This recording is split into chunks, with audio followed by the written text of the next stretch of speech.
हम अपना 4th chapter cover करेंगे। देखो चैप्टर 4 बड़ा है, पार्ट्स में आएगा। सिक्योरिटी के पार्ट को हम करेंगे क्योंकि सिक्योरिटी पॉइंट ऑफ व्यू आप जानते ही हैं मई मंथ की कितनी इंपॉर्टेंट थी। ऑपरेशन सिंदूर वगैरह, ड्रोन्स वगैरह इतने फेंके गए हैं, तो हम देखते हैं आज क्या है न्यूज़ के अंदर। जो भी बच्चे चैनल पर नए हैं प्लीज़ चैनल के साथ जुड़िए, do like share and subscribe to PM Pathshala. Plus आप हमारे टेलीग्राम लिंक से जुड़िए ताकि इंपॉर्टेंट पीडीएफ्स आपको मिलती रहें। आज का पहला टॉपिक है भारत की नई सिक्योरिटी डॉक्ट्रिन के बारे में। डॉक्ट्रिन मतलब होता है प्रिंसिपल्स के बारे में हम पढ़ने जा रहे हैं कि भारत का नया सिक्योरिटी डॉक्ट्रिन क्या कहता है।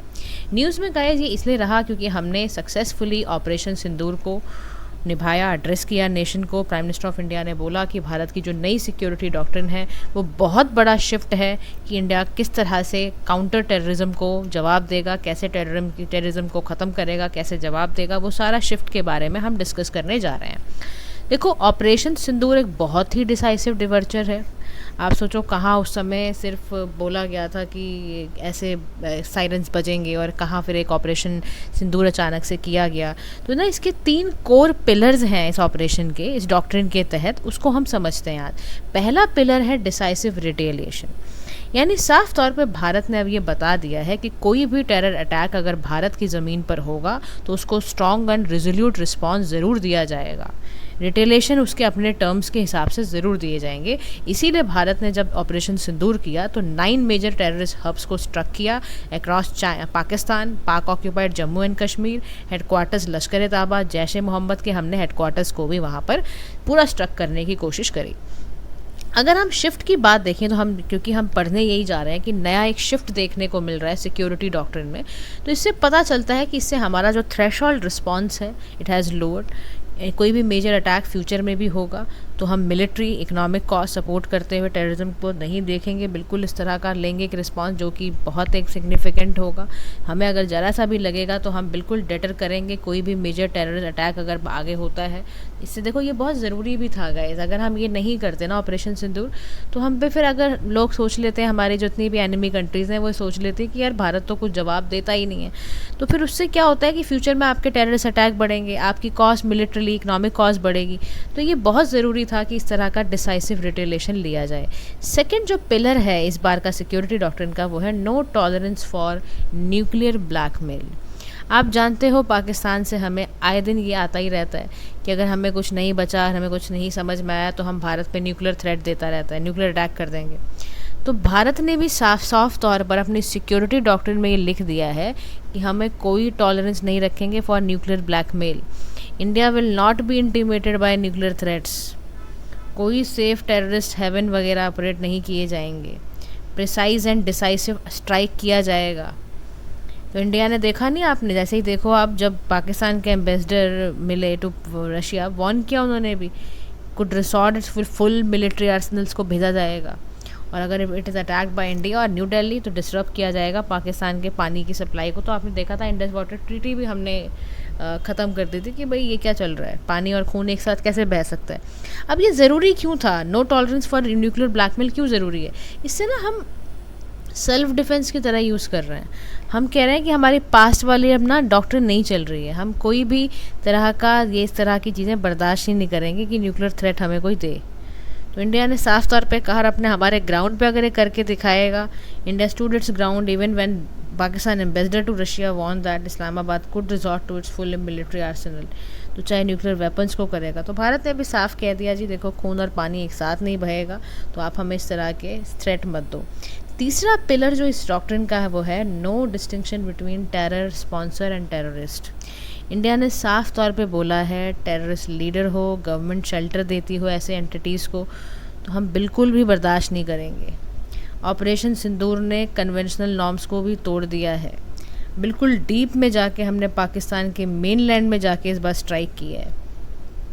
स्ट्रेटेजिक जो जोन्स हैं लाइक पंजाब का प्रोविंस है, भावलपुर है, इसको हमने बहुत टेररिस्ट एंड स्टेट स्पॉन्सर ऐसे करा और लेजिटिमेट टारगेट इस बार भारत ने प्रिसीशन टारगेट्स के साथ स्ट्राइक डाउन किया है।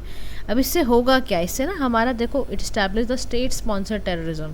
इससे स्टेट्स एक्शन जो होता था एक्ट ऑफ वॉर, उसको प्रॉक्सी एक्टर ये सब से ना इससे क्या होगा कि हमारे काउंटर टेररिज्म और बढ़ जाएंगे। ग्लोबल पीस एंड सिक्योरिटी को जो थ्रेट पहुंचाया जा रहा था उसको रोकने के लिए ये करना भी बहुत ज़रूरी था। अब दूसरे कुछ की एस्पेक्ट्स को हम समझते हैं सिक्योरिटी डॉक्ट्रिन ड्यूरिंग ऑपरेशन सिंदूर। तो डेटरेंस बाय पनिशमेंट दी जा रही है, यानी कि punishment strategy inflicting damage after terrorist attack. इसका मतलब क्या है? अनवारंटेड पाकिस्तानी बिहेवियर को रोकना, यानी कि हमने साफ कह दिया है कि अनएक्सेप्टेबल डैमेज का कोई भी थ्रेट आपने दिया हम नहीं सुनेंगे। हम सीधा, ना हमारी अर्लियर स्ट्रैटेजी भी नहीं चलेगी, हम डेटरेंस बाय डिनाइल वाला मामला भी नहीं चलेगा, हम सीधा उस पर एक्शन लेंगे। अब इकोनॉमिक मेजर्स में भी हमने साफ तरीके से कहा है, हम काइनेटिक एस्केलेशन, यहाँ पर एक शब्द आया है, इंडिया ने साफ, देखो आपने बोला ना इंडस वाटर ट्रीटी भी भारत ने ख़त्म कर दी थी, अब यहाँ ना एक वर्ड आया है, जैसे इसने कहा economic measures which gives India leverage without kinetic escalation, है ना, इन्वाइटिंग इन काइनेटिक एस्केलेशन। अब इस वर्ड का मतलब समझते हैं कि काइनेटिक एस्केलेशन होता क्या है।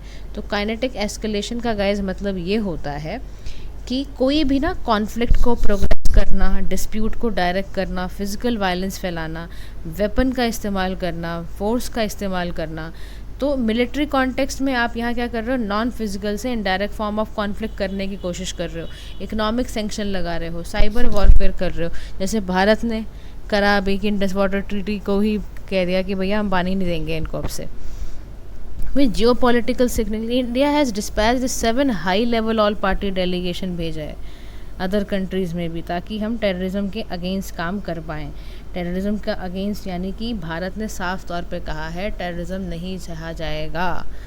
फिर यहाँ पर बोला जा रहा है स्ट्रैटेजिक डीकैपेसिटेशन का, यानी इंडिया ने साफ तौर पर स्ट्रक डाउन करने को कहा है 11 पाकिस्तानी एयर बेसिस को। साफ तौर पे बोला है भाई मोबिलिटी, ऑपरेशनल मोमेंटम, इन सबको डिसरप्ट करो, कोई सेकंड थर्ड वेव एस्केलेशन की नहीं चलेगी, साफ तौर पे बोल गई बात है। उसके बाद इंडिया ने ये भी रिस्पांस दिया है कि हम ना प्रिसाइज तरीके से अपने ही घर के बनाए हुए हाईटेक सिस्टम, इंडिजिनस सिस्टम्स का नेशनल डिफेंस में यूज़ करेंगे। अपने ही बनाए हुए ड्रोन वॉरफेयर होंगे, हमारे इलेक्ट्रॉनिक वॉरफेयर होंगे। अब हमने बहुत बना लिया है, बाहर से ले लिया है, अब हम अपने देश में इंटीग्रेट करने वाले हैं ड्रोन वॉरफेयर इनटू इंडिया का मिलिट्री डॉक्ट्रिन में। ऐसे ही डी एस्केलेशन स्ट्रैटेजी भी यूज़ की गई है। इंडिया ने बोला है भाई अब हम काफ़ी सारे काउंटर करने के लिए कोशिश करेंगे, लिमिट करेंगे कन्वेंशनल कॉन्फ्लिक्ट्स को। और जैसे पाकिस्तान ने एस्केलेट किया था ना कॉन्फ्लिक्ट कन्वेंशनली, तो इंडिया ने कहा जल्दी जल्दी हम अपना ट्राई सर्विस रिस्पांस देंगे और पाकिस्तानी मिलिट्री से अब हम इस तरह से लड़ेंगे। तो देखो ऑपरेशन सिंदूर से एक बात समझ में भारत की साफ आ गई है, चाहे वो पॉलिटिकली हो या मिलिट्रीली हो या जियो पॉलिटिकल वे में हो, इंडिया का साफ सिग्नल है, इंडिया की साफ इंटेंशन है, क्रॉस बॉर्डर टेररिज्म को जरा भी हम सहेंगे नहीं, बिल्कुल उसका बदला लिया जाएगा। और अब हम deterrence, neutralising terror notes, blunting in enemy retaliation, avoid करना एस्केलेशन, ये सब इंडिया ने कहा अब हम ना सोफिस्टिकेटेड हाई इम्पैक्टिंग कैंपेन चलाएंगे और साउथ एशिया के डायनेमिक्स को, बिल्कुल कॉन्फ्लिक्ट को रीडिफाइन करेंगे।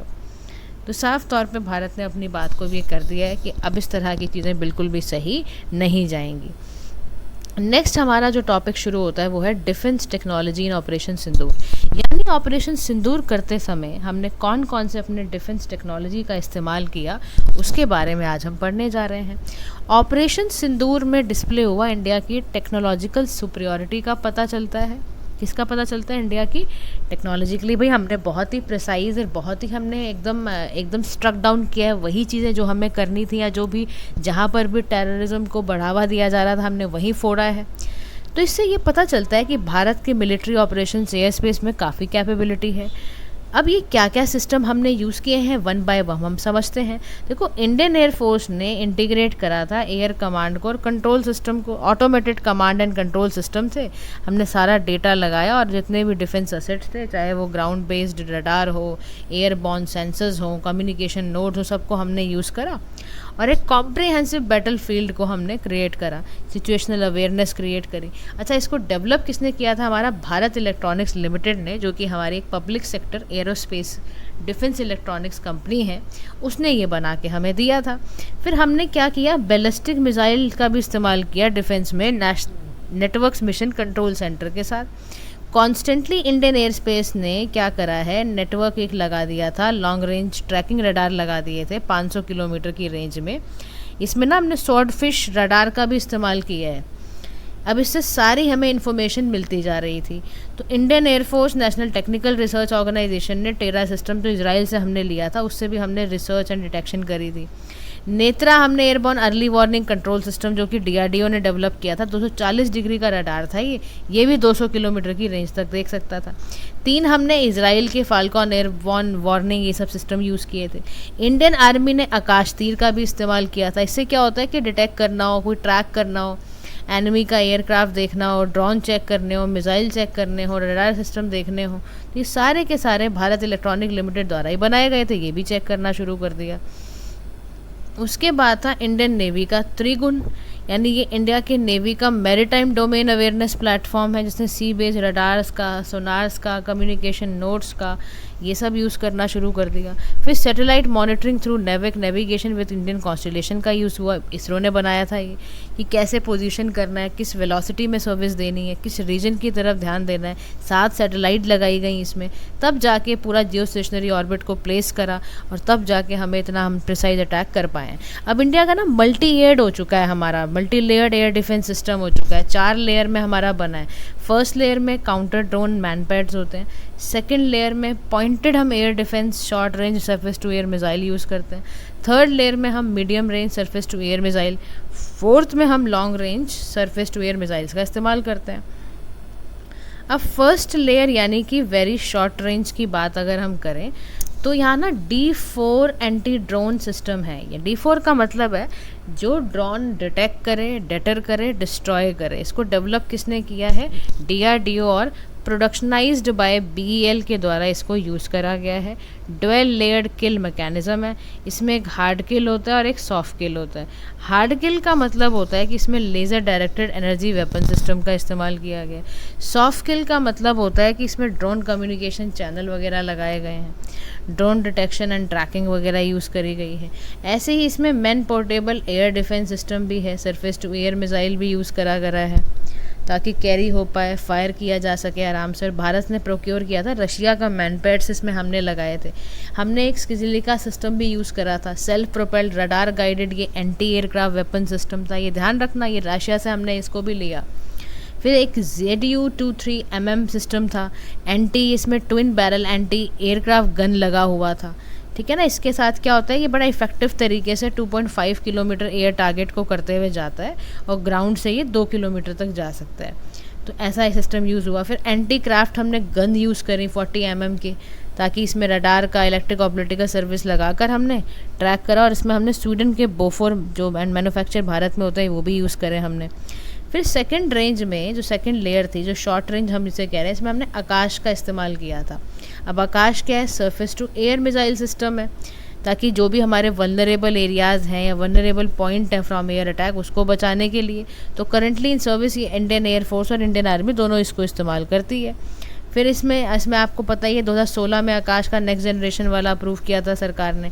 18 किलोमीटर के एल्टीट्यूड पे वर्क करता है।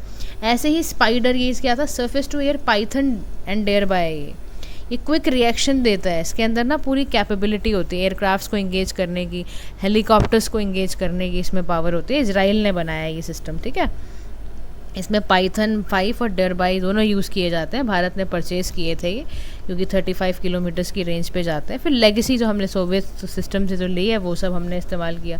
थर्ड लेयर जो कि मीडियम रेंज थी, इसमें हमने ना बराक 8 मिसाइल सिस्टम का यूज़ करा। DRDO और इजराइल एरोस्पेस से लेकर आए हैं हम। इसमें 2 वर्जन हमने यूज़ करे, एक नेवल बेस्ड आपका था, एक मीडियम बेस्ड था। फोर्थ लेयर आपका लॉन्ग रेंज थी, इसमें हमने S-400 का बहुत बात चली है, तो S-400 सुदर्शन चक्र। इसके बाद तो लोग हमसे कहते देखो फिलीपींस खरीद रहे हैं, बहुत सारी कंट्रीज़ हमसे ना हमारे डिफेंस सिस्टम्स के बारे में बहुत इम्प्रेस हुई हैं। तो इसमें हमने S-400 multi function radar, Thomas आपका डिटेक्शन, ये सब यूज़ करा है। रशिया का जो एल्तमस सेंट्रल डिज़ाइन ब्यूरो था वो भी यूज़ करा गया है। 4 तरह के मिसाइल्स का इस्तेमाल किया गया है। ठीक है ना। और एरियल टारगेट्स के लिए हमने इसको यूज़ करा। बैलिस्टिक मिसाइल डिफेंस सिस्टम का यूज़ किया गया हमने, जो 2000 किलोमीटर तक जाता है। इसमें हमने पृथ्वी का एडवांस इसका सबका यूज़ करा है। अब इसके साथ साथ वेपन सिस्टम भी बड़े यूज़ हुए हैं। ब्रह्मोस मिसाइल यूज़ करी है, सुपर सोनिक जो क्रूज मिसाइल है, जिसकी स्पीड 2-3 से मैक्स से रहती है। इसमें हमने जेट इंजन्स वगैरह लगाकर, और ये आपको पता है जॉइंटली भारत और रशिया ने बनाया था ये। अब इसमें फायर एंड फॉगेट प्रिंसिपल पे चलता है ये, और लो रडार सिग्नेचर पे चलता है। पिन पॉइंट एक्यूरेसी है इसकी इतनी ज़बरदस्त है। फिर रफाले वेपन्स का यूज़ करा हमने, याद करो वही डसॉल जो एविएशन था फ्रांस वाला, उनका ये किया हमने यूज़। तो काफ़ी हमने, इसके बाद ड्रोन्स भी यूज़ करे हमने। टाइप ऑफ ड्रोन जो भारत में, मैं आपको बता दूँ कौन कौन से हैं। देखो एक ड्रोन होता है इस तरह का, ये सर्वेलेंस एंड रिकन्सनेंस ड्रोन्स होते हैं। ये प्राइमरली इंटेलिजेंस, सर्वेलेंस और रिकनेंस पर्पसेस के लिए यूज़ किया जाता है। तो इंडिया करेंटली इसके पास टैक्टिकल एडवांस प्लेटफॉर्म का यूज़ कर रहे हैं। रुस्तम DRDO द्वारा डेवलप हुआ, इसका यूज़ हो रहा है। हेरन इसराइल के थ्रू हो रहा है। आर्म्ड आपका कॉम्बैट ड्रोन्स हैं उसका इस्तेमाल किया जा रहा है। स्वॉर्म ड्रोन्स हैं उनका इस्तेमाल किया जा रहा है कि मल्टीपल ड्रोन्स हैं ये कोऑर्डिनेट करने के लिए। उसके बाद लोइटरिंग एरियल म्यूनिशंस का इस्तेमाल किया जा रहा है, ठीक है ना, ये सारा। तो कंक्लूडिंग लाइन में हम कह सकते हैं भारत का जो ऑपरेशन सिंदूर था, इससे पता चला है कि भारत अपना घर में ही, यानी इंडिजीनियस ही एयर डिफेंस टेक्नोलॉजी को जो भारत ने दिखाया है, शोकेस किया है, बहुत एफिशिएंट है, रिलायबल है। और इसमें हमने जो हमारा PPP मॉडल है, पब्लिक प्राइवेट पार्टनरशिप, उसका इस्तेमाल करा है। इंसेंटिव दिए हैं इनोवेशंस के, रोबस्ट पब्लिक सेक्टर को बढ़ाने के लिए, लॉन्ग टर्म डिफेंस विजन को फुलफिल करने के लिए। तो ये काफ़ी इससे हमें पता चलता है। Now move to the next topic, जिसमें हम बात करेंगे कि भैया national security versus social media influencers का क्या असर पड़ता है। बहुत ही इंपॉर्टेंट टॉपिक है, ध्यान से समझना। देखो यूट्यूब हो, व्लॉगर्स हो, इन्फ्लुएंसर हो, हरियाणा के, आपको पता चला कि वो एस्पाइनेज के केस में अरेस्ट हुए थे, चार्जेस लगे हैं उनको। अब आपको समझना है एस्पाइनेज क्या होता है। तो एस्पाइनेज का मतलब होता है सीक्रेट इन्फॉर्मेशंस को आप दूसरी कंट्री को, यानी भारत की गुप्त जानकारियों को इन्होंने क्या किया, पाकिस्तान की गवर्नमेंट को दिया था। सीक्रेट इन्फॉर्मेशन जब आप किसी कंट्री की किसी दूसरी कंट्री को देते हो, यानी स्पाई करते हो, इंटेलिजेंस गैदरिंग करने की कोशिश करते हो, तो फिर उसके तहत आपके चार्जेस भी लगते हैं, अरेस्ट हो जाइए फिर आप। अब सोशल मीडिया इन्फ्लुएंसर ने देखो जो ये बुक किया था, सेक्शन 3 और 5 ऑफिशियल सीक्रेट एक्ट के तहत आता है। सेक्शन 152 भारतीय न्याय संहिता के तहत आता है। इसमें डील करता है act endangering sovereignty, unity and integrity with India. अब इसके ना हम प्रोविजंस को पढ़ते हैं कि क्या क्या इसके प्रोविजंस हैं। तो सबसे पहले बोला गया to safeguard the privacy, confidentiality of the government particularly for national security, इसके लिए बनाया गया है। इसकी एप्लीकेबिलिटी कहाँ पर है, तो ये होल ऑफ इंडिया पे लगता है। आप किसी भी ऑफिस में हो, किसी भी एम्प्लॉयमेंट में हो, कोई गवर्नमेंट के डिपार्टमेंट में हो, कोई कॉन्ट्रैक्चुअल जॉब में हो, आप सब पे अप्लाई ये होता है।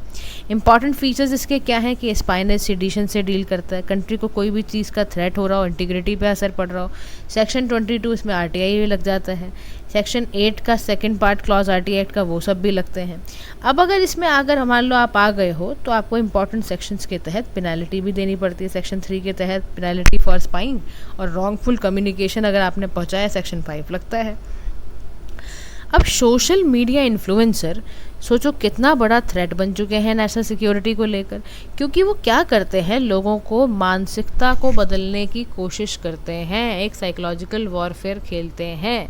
वो क्या कर रहे हैं, मिस इन्फॉर्मेशन फैला रहे हैं, डिस इन्फॉर्मेशन फैला रहे हैं। समझ में आ रहा है। अब देखो मिस इन्फॉर्मेशन का मतलब तो ये है कि गलत जानकारी देना। एक शब्द होता है गाइस डिस इन्फॉर्मेशन, जो आपको पता होना चाहिए। डिस इन्फॉर्मेशन का मतलब है फॉल्स इन्फॉर्मेशन, जो इसलिए दी जा रही है ताकि मिसलीड किया जाए। प्रोपेगेंडा यूज़ कर रहा है, पावर, राइवल पावर्स वगैरह का इस्तेमाल करना है, आप लोगों को बेवकूफ़ बना रहे हो, पब्लिक हार्म करने के लिए कर रहे हो, पॉलिटिकल गेन करने के लिए कर रहे हो। ऐसे ही मिस इन्फॉर्मेशन में क्या होता है, मिस इन्फॉर्मेशन है ना, जैसे मिस इन्फॉर्मेशन का मतलब मान लो आ ही गया अगर, तो आप क्या लिखोगे, मिस इन्फॉर्मेशन में आप लिखना कि इनएक्यूरेट इन्फॉर्मेशन दी जा रही है किसी को बेवकूफ़ बनाने के लिए। तो एक पॉलिटिकल गेन वाली है जिसको हम डिस इन्फॉर्मेशन बोल रहे हैं, एक मिस इन्फॉर्मेशन है। अब चाइना देखो क्या करता है, इन्फ्लुएंसर्स का इस्तेमाल करता है स्टेट नैरेटिव्स को चेंज करने के लिए, काउंटर करने के लिए ग्लोबल क्रिटिसिज्म, उसकी वजह से जिनजियांग में देखने को मिला था। फिर ये स्पाइनेस एक्टिविटीज़ को और बढ़ाता है। अब सारी, जैसे ज्योति मल्होत्रा का जो केस आया इन्फ्लुएंसर ने, इसको पाकिस्तानी इंटेलिजेंस एजेंसी ने रिक्रूट करा था कि भाई तू हमें इन्फॉर्मेशन निकाल के दे। फिर सोशल पोलराइजेशन खेलते हो आप। इंडियन गवर्नमेंट ने 1093 Facebook, x, Twitter, Instagram, YouTube accounts को फेक न्यूज़ फैलाने पे ब्लॉक किया है, हेट स्पीच करने के लिए। मुर्शिदाबाद में, वेस्ट बंगाल में एक बंदे बैठे थे, उनको हमने वायलेंट करते हुए पकड़ा तो बंद किया उनके अकाउंट्स को। Foreign influence and hybrid warfare, pro Khalistani influencer भी अब ऐसे ही करते हैं ये लोग भी, यूट्यूबर ट्विटर पे अकाउंट बना के। इनको भी भारत ने ऑर्डर करा कि भैया पंजाब पॉलिटिक्स टीवी को इन्होंने बंद करवाया कि भाई क्या है ये सब, फिर टेरर प्रोपोगेंडा खेलने की कोशिश की जाती है। तो एक्सट्रीमिस्ट जो ग्रुप लिव क्या करता है, ये सोशल मीडिया के ग्लोबल रीच और अनॉनिमिटी को यूज़ करता है वायलेंट टारगेट करने के लिए, वल्नरेबल यूथ को रेडिकलाइज करने के लिए। जैसे हिजबुल मुजाहिदीन कमांडर बुरहन वानी है, उन्होंने ये आर्किटेक्ट रहे हैं social media driven psychological warfare in Kashmir. For example al Qaeda ने फिर यूट्यूब प्रीचर्स को यूज़ करा, लाइक अनवर अल अवलाकी है, वो क्या करता है, इन्फ्लुएंस करता है, रिक्रूट करता है थ्रू इमोशनली चार्ज कंटेंट की वजह से। तो साइकोलॉजिकल वेरफेयर या साई वॉर इसको कहते हैं। ये होता क्या है, ऐसा प्रोपोगेंडा थ्रेट यूज़ करना जिससे कि जियोपॉलिटिकली अनरेस्ट हो जाए, मिसलीड हो जाए, डीमोरलाइज हो जाए। और डिसइंफॉर्मेशन का देखो यहाँ भी मतलब आ गया, डिसइंफॉर्मेशन का सीधा सा मतलब है फॉल्स इन्फॉर्मेशन स्प्रेड करना ताकि रेसिपेंट को लूटा जा सके। और मिस इन्फॉर्मेशन में तो आपकी इंटेंशन ही है, और डिसइंफॉर्मेशन जैसा ही समझ लो ये होता है, इसमें इंटेंशन यही होती है टू डिसीव द रेसिपेंट। अब क्या करें ऐसे लोगों के लिए, भैया ये तो इन्फ्लुएंसर्स तो बड़े हमारे लिए थ्रेट हो गए नेशनल सिक्योरिटी के लिए, तो कहा इनको लीगल फ्रेमवर्क में बांध लो, इनको पॉलिसीज़ में बांध दो सबसे पहले तो आप। तो कैसे बांधो, information technology act 2000 section 69A of the act grant the government power, online इनको ब्लॉक किया जाए, इनके interest national security public order sovereignty को ब्लॉक किया जाए। फिर IT इंटरमीडिएट गाइडलाइंस हैं, डिजिटल मीडिया एथिक्स हैं, ये सब से बांधा जाए ताकि रिमूव किए जाए unlawful content with in 36 hours. या रूल 31B जो है इसमें प्रोहिबिट करना कंटेंट थ्रेटन जो हो रहा है उसको करना। फिर गवर्नमेंट ने नोटिफाई करा fact check point under the press information bureau. फिर regular sensitisation of government officials, इसके लिए ताकि अनऑथराइज डिस्क्लोजर सेंसिटिव इन्फॉर्मेशन को करते ही पहले ही आप पकड़ो भाई कैसे ही इन्फॉर्मेशन बाहर जा रही है। तो लीगल फ्रेमवर्क स्ट्रांग होना बहुत बहुत ज़रूरी है, यही पेपर में लिख कर आना है आपको। दूसरा, टैकल करना प्रोपोगेंडा वॉरफेयर को during operation Sindoor. Ministry of home affairs ने साफ बोला था, डायरेक्ट किया था state bordering Pakistan and Nepal की, भाई साहब स्ट्रिक्ट विजिलेंस रखो, कोई भी एंटी नेशनल प्रोपोगेंडा नहीं खेलेगा सोशल मीडिया प्लेटफॉर्म्स पर। डायरेक्ट किया था प्रॉम्प्ट एक्शन लेंगे, और ऐसा जिसने गलत ऐसा करेगा पकड़ा गया, लोकल एडमिनिस्ट्रेशन पारामिलिट्री फोर्स के ऊपर चढ़ जाओ, मतलब उसके ऊपर तुरंत एक्शन लो। स्टेट्स को इंस्ट्रक्ट करना ज़रूरी है कि ऐसे जो फेक नैरेटिव फैलाए फटाफट उसके अकाउंट ब्लॉक किए जाएँ। सेक्शन 69A करके IT एक्ट लगाओ 2000 का। तो गवर्नमेंट ने अर्ज किया the public to report fake news to PIB fact check, आप पकड़ो ऐसे बंदे को। तो इंडिया क्या है, मल्टी लेयर्ड अप्रोच में बसा है, combined existing OSA with modern ID regulations.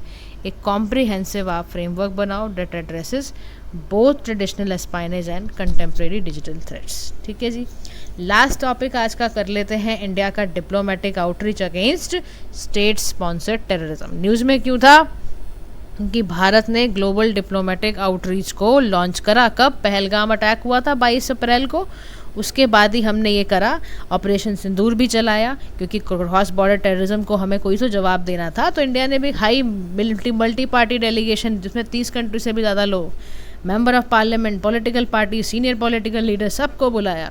फिर दिस डेलीगेशन में क्या था, नैरेटिव आर्किटेक्ट तैयार करना, स्ट्रेटेजिक कम्युनिकेटर्स को तैयार करना, उनसे बोलना भी क्लैरिटी दो क्या करना है। तो कोलंबिया ने तो रिट्रैक्ट इस अर्लियर स्टेटमेंट एंड रीअफर्म कि हम भाई सपोर्ट देंगे भारत को अगर भारत एंटी टेरर स्टांस लेता है तो।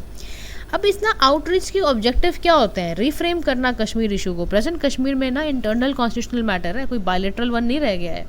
एक्सपोज करना कि देखो जी terror as a state policy, Pakistan terror को यूज़ करता है इंडिया की प्रॉब्लम बढ़ाने में, और ग्लोबल थ्रेट भी है, खाली भारत की प्रॉब्लम नहीं है। इसको इंटरनेशनल एंटी टेरर नॉर्म्स में क्यों ना लेके आया जाए। तो इफेक्टिवनेस क्या था of India's global outreach against state sponsored terrorism, legitimise करना सेल्फ डिफेंस। सबसे पहली बात, आर्टिकल 51 UN चार्टर का क्या बोलता है कि भैया राइट टू सेल्फ डिफेंस है कि नहीं। पहलगाम अटैक से हमने अपने आप को पहले बचाया, जस्टिफाई करा हमने अपने ऑपरेशन सिंदूर को। फिर सपोर्ट करना for zero terror policy on terror. India ने साफ बोला टेररिज्म के खिलाफ तो बिल्कुल नहीं सुनेंगे, फर्म एंड लॉफुल अप्रोच होगी, कॉम्प्रिहेंसिव कन्वेंशन चलेगा, और अडॉप्शन जो हमें कहा जा रहा है UN के द्वारा हम तो वही कर रहे हैं। ग्लोबल सपोर्ट दो हमें। तो major power like USA, Russia, Saudi Arabia, Israel, Japan, सब ने हमारे साथ थे और सब ने कंडेम किया पाकिस्तान को, सब ने गाली दी कि भाई पहलगाम अटैक करके बैठ गए हो। तो ग्लोबल रिस्पांस हमारे साथ था, हमने भी ऑपरेशन सिंदूर कर दिया। विनिंग सपोर्ट हमें मुस्लिम मेजॉरिटी नेशन से भी मिला। मज़े की बात देखो, तो इंडोनेशिया है, इजिप्ट है, बहरीन है, उन्होंने ब्लॉक कर दिया एंटी इंडिया मूव पाकिस्तान की। ऑर्गेनाइजेशन ऑफ इस्लामिक कोऑपरेशन, तो OIC second largest organisation after UN, 57 member states हैं, ताकि मुस्लिम वर्ल्ड का प्रोटेक्शन हो पाए। तो लॉन्ग टर्म इम्पैक्ट देखो ऐसे ग्लोबल डिप्लोमेटिक रीच का ये पड़ता है कि भारत का ग्लोबल स्टैंडिंग स्ट्रेंथन हो जाएगी, पाकिस्तान को आइसोलेशन में आपको मदद मिलेगी। और आपने एक काम करा है, विश्वगुरु बनना है कि नहीं बनना, तो लीडरशिप आप चलाओगे ना एंड काउंटर टेररिज्म की, ये फ़ायदा है। लेकिन हर्डल्स भी हैं, इतना आसान नहीं होता है। Rehyphenation of India and Pakistan recent जो फेस ऑफ हुआ, ठीक है ना, एक प्री टेक्स्ट बन गया फॉर क्रीपिंग रीहाइफनेशन बिटवीन, ताकि global discourse particularly with respect to Kashmir का इशू उठा लिया। अब क्या हुआ देखो जी, कैसे हो जाता है। US के प्रेसिडेंट डोनाल्ड ट्रंप का याद है, जैसे ऑपरेशन सिंदूर हुआ और बात हुई कि सीज़ फायर होना, फटाफट डोनाल्ड ट्रंप ने एक ट्वीट कर दिया जी सीज़ फायर तो मैंने कराई है। फॉर द वेस्ट, चाइना का ग्रोइंग इन्फ्लुएंस, कश्मीर एक इशू इनके लिए हमेशा ही रहता है। इनको लगता है कश्मीर का इशू भी वो कह रहे थे हज़ारों सालों से चल रहा है, इसको भी मैं ही ठीक कराऊंगा। ये डोनाल्ड ट्रंप जी की स्टेटमेंट थी। मतलब कुछ भी कहते हैं ये। उसके बाद lack of coordinated global action, no joint international action कोई भी नहीं लिया गया। पाकिस्तान का gain and global forums, Pakistan was made chair of the UNSC Taliban sanction committee. अब कैसे इसको काउंटर किया जाए। फिर वीकेंड्स इंडिया का एफर्ट को to brand Pakistan state of, इससे ना हम कुछ कर नहीं पाते। जैसे हम तो चाहते थे कि इनको मिले स्पॉन्सर टेररिज्म के, लेकिन चाइना सपोर्ट कर देता है ना पाकिस्तान को। फिर इंडिया का लिमिटेड इन्फ्लुएंस है ग्लोबल फाइनेंशियल बॉडीज़ पे। भाई पाकिस्तान को मेजर लोन दे दिया IMF ने, हम क्या कर पाए बताओ। हम कहाँ से आइसोलेट इनको कर पा रहे हैं, ये मिसयूज़ कर रहे हैं उस फंड का। Persistent bilateral support to Pakistan, China जैसी कंट्री, टर्की जैसी कंट्री हमेशा खड़े रहते हैं इसको अपनी गोद में लेके पाकिस्तान को। तो Pakistan has also send diplomatic team भेजी उनको कि भाई काउंटर करो ये सारी चीज़ें। तो शॉर्ट ग्लोबल मीडिया स्पैन है भाई साहब। ऑनगोइंग ग्लोबल क्राइसिस, रशिया का जो क्राइसिस चला यूक्रेन के साथ, इजराइल हमास का कॉन्फ्लिक्ट चलता है, डिस्ट्रैक्ट हुआ इंटरनेशनल फोकस। और उसके बाद फिर पाकिस्तान को भी रिसर्च करा कि भाई ख़त्म करो ग्लोबल अटेंशन को, रिड्यूस करो ये सारी चीज़ें। तो शॉर्ट ग्लोबल मीडिया अटेंशन बहुत कम टाइम के लिए जा पाई, क्योंकि ग्लोबल इशू बहुत ज़्यादा चल रहे हैं। तो कंक्लूडिंग लाइन में कि भारत का जो असर्शन है ना, सॉवरेन प्रेरोगेटिव एंड रिफ्यूजल, ऐसे कि भाई हम अपने सिक्योरिटी कैलकुलस को अगर हम चाहते हैं तो हम स्ट्रैटेजिक मैच्योरिटी तभी दिखाएंगे जब ना हम ना एक तो क्लैरिटी में रहें, कोई कॉम्प्रोमाइज़ ना करें। कमिंग डेज़ में जो कॉन्टेस्ट हो उसमें हमारा माइंड अनफोल्ड करें हम, नॉट मैप्स। कोई भी narrative clarity will determine not only who commands the present, बल्कि क्या इनहेरिट आप फ्यूचर में करते हो। तो इंडिया का challenge is not just to win battles but to own the story also. वरना हम पे तो इल्ज़ाम लगता है कि हम तो कुछ कर ही नहीं पाए। US कह देता है जी हमने हेल्प करी थी तो इंडिया का और पाकिस्तान का सॉल्व हुआ। जियो पॉलिटिक्स में as in battle strategy the side that frame the question of and controls the answer. In the end success will depend on who tells the story. यही होता है ना। देखो अगर हमने उनके ट्वीट से पहले ही इंडियन गवर्नमेंट ने साफ तौर पे दे दिया होता है जी देखो जी हमें पाकिस्तान की सॉरी मिल चुकी है, अब हम सीज़ फायर करने जा रहे हैं, डोनाल्ड ट्रंप के ट्वीट से पहले ही अगर ये कर दिया जाता तो हम पर ये नहीं आता ना कि भारत को ये जो बार बार कहा जा रहा है कि हमने सॉल्व किया। अभी G7 की मीट में ही चल रही थी, वहाँ पर भी डोनाल्ड ट्रंप ने यही बात करी, मिस्टर डोनाल्ड ट्रंप ने यही बात कही कि भाई भारत और पाकिस्तान का सीज़ फायर मैंने ही कराया। तो वही यहाँ पर ये कह रहा है कि ना आप जितना मर्जी कुछ भी कर लो, जिस तरह से स्टोरी को आप बनाओगे वही स्टोरी को बना जाएगा। तो ठीक है, तो who tells the best story वही डिपेंड करता है इंटरनेशनल सिनेरियो में। आगे के टॉपिक्स गाइस कल करेंगे। आज के लिए इतना ही। Thank you so much for listening. Do like share and subscribe to PM Pathshala. Have a nice day to all.